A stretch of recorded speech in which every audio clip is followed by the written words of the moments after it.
All right, let's try to do the next one real quick. I won't do another joke in between because we're running way long here with our 3 ones that we got to get to.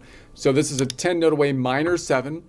On the major scale, it would be an 11 note away major 7. It was flatted as we would expect to a minor, and the 7 represents the 7 relative position. The 10 represents the distance in half steps. It's an odd position, so although it's not in the 1, 3, 5, we don't need to rename it because it's still a same number. It's going to be an odd numbered 7. So there's our 7 right there for our interval. So if I measure it on the same string, it would be 10 notes up. So it'd be closer if I do the inverse distance behind it. 12 minus 10 is 7. I mean, it's 2. It's 2, and that means 2 frets back. So there it is right there. So if I go back 2 frets from here, if I went from this G to the A, measuring from the G's perspective, 2 note away major second, remembering that the inverse of a minor is a major, inverse of a major is a minor. So therefore, if I go from the A to the G, it would be a 10 note away minor 7. Now, where is the major 7? Remember, the major 7 is right behind it, right behind the root. So that's the one you can play with sometimes. Rolling in, even if I'm playing an Aeolian, I can kind of throw that leading major 7 in as I go home to the root, giving me tension. That tension isn't normally there in a minor scale the way it is with a major scale. The minor scale gets jealous of the major scale because of that, although the minor has its own kind of cool things. But then the minor scale could just be like, you know what, I'll just add it even though it's not in the key and sounds wonky until I finish and get home. The wonkiness is actually cool because people are like, what is that? What is that? And then you go home and it's like, oh yeah, I see what's happening. Even though that's not how like you would express it or talk about it, but your mind is thinking that even if you don't know that that's what your mind is thinking. Okay, so let's go above it then. Let's go up here, and then we're going to say, okay, we're looking for the 10 note away minor 7, so we have to look for the inverse distance, which is 12 minus 10, a distance of 2. So a distance of 5 in between these. We haven't crossed the fault line. I'm going to call it -5, 4, 3, 2. So from here, I'm going to call it -5, and then -5, what is it? Yeah, 4, 3, 2.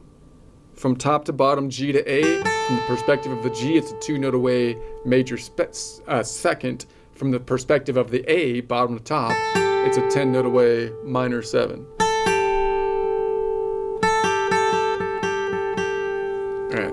Right. Okay, so let's go up to the next one. Let's go up to here and say, okay, now we're going to go up 2 strings and cross the fault line. So I'm looking for a 10 note away minor 7. Inverse distance is 12 minus 10 or 2. -5 to go right above it. This tectonic plate shifted to the left, so I have to go diagonal to get to 10. And this is going to go higher, -10, -11, -12, or octave, which I can also bring back down to 0 as I go around in a circle and then go from 1, 2. So I'm going to say, okay, let's count it out this way. So I'm going to go, okay, so it's going to go looking for a distance of 2. So we're going to say -5, and then this shifted this way, -10, and then 10, and then 11, 12, or octave, which brings it back down to 0, 1, 2. So if I go from this open G,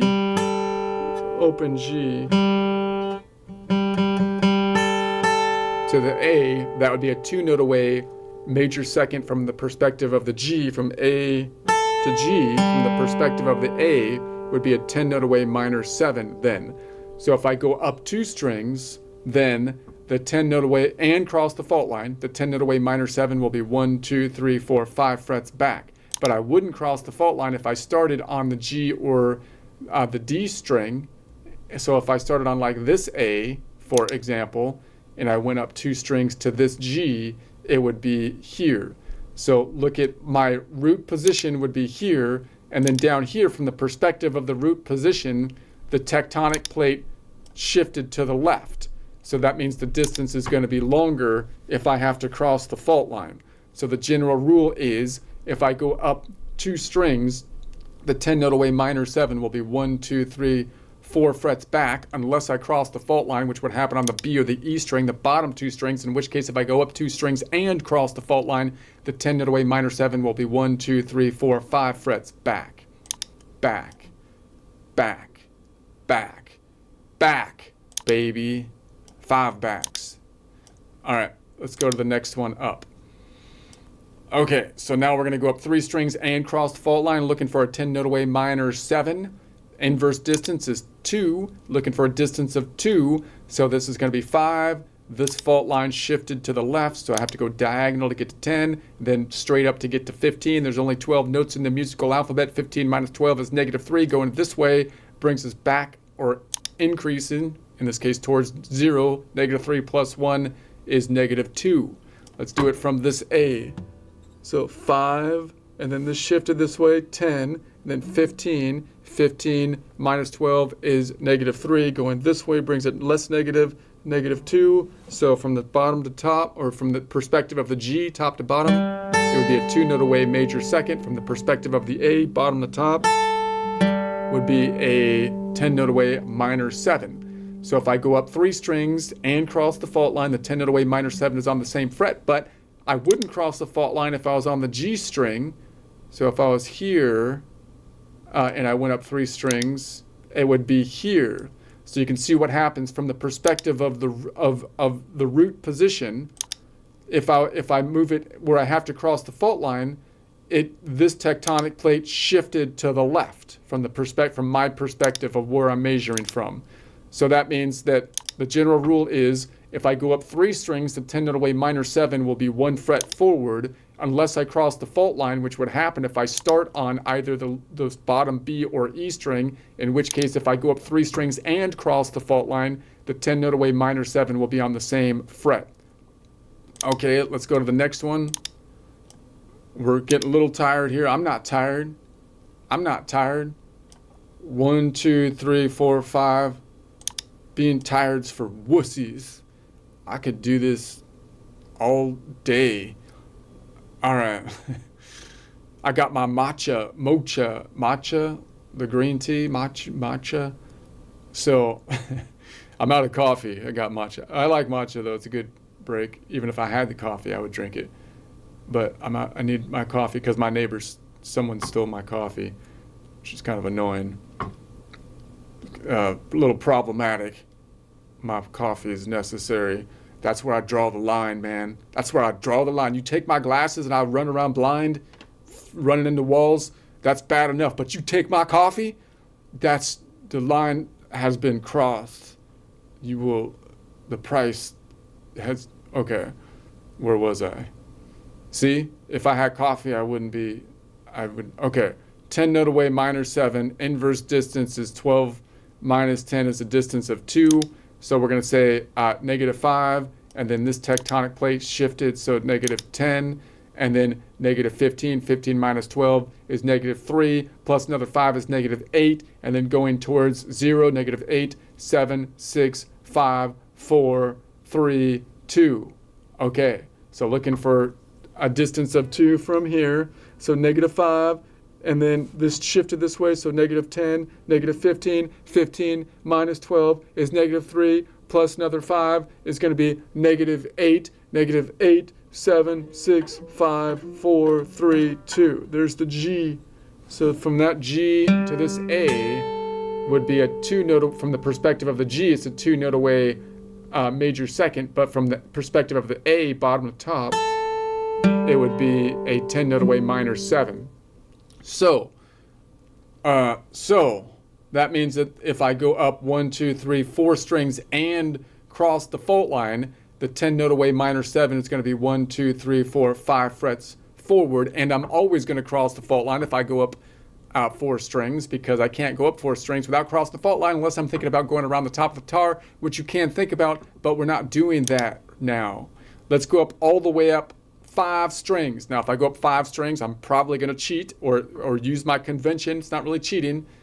And I don't want to make it sound like bad. It's just good thinking.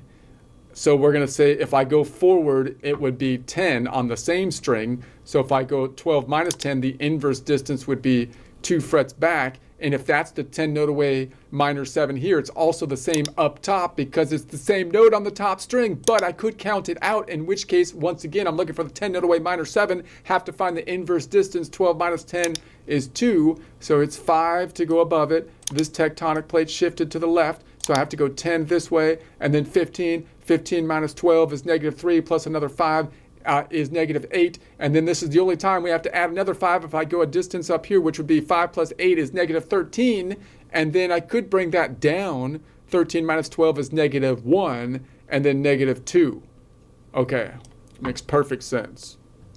So I'm going to say, count it from here, negative 5, this shifted that way, negative 10, negative 15, 15 minus 12 is going to be negative 3, plus another 5 is a negative 8, plus another 5 is negative 13, but there's only 12 notes in the musical alphabet. 12 minus 13 minus 12 is negative 1, and then plus another 1 is 2.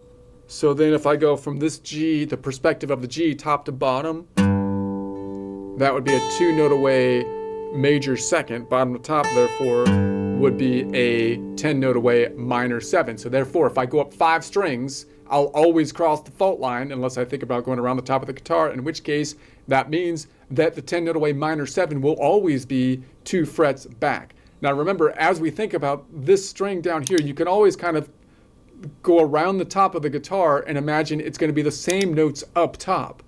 So I could think about the same idea of saying, well, what if I'm on this A is kind of equivalent to this A, right? And if I wanted to think about this string, I could say, well, then it's 2 frets back. If it's 2 frets back, it's 2 frets back here. If I'm going below that A to this string, then of course I can think of the 10 note away minor 7. I don't need to look for the inverse distance, just a distance of 10, right? So then I can say this is going to be 5, and then 6, 7, 8, 9, 10, right there.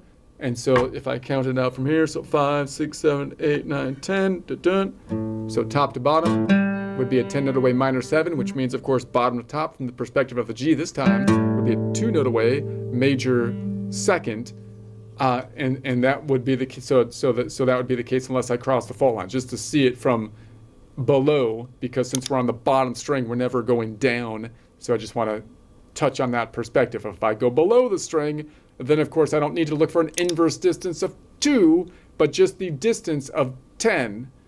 Okay, makes perfect sense.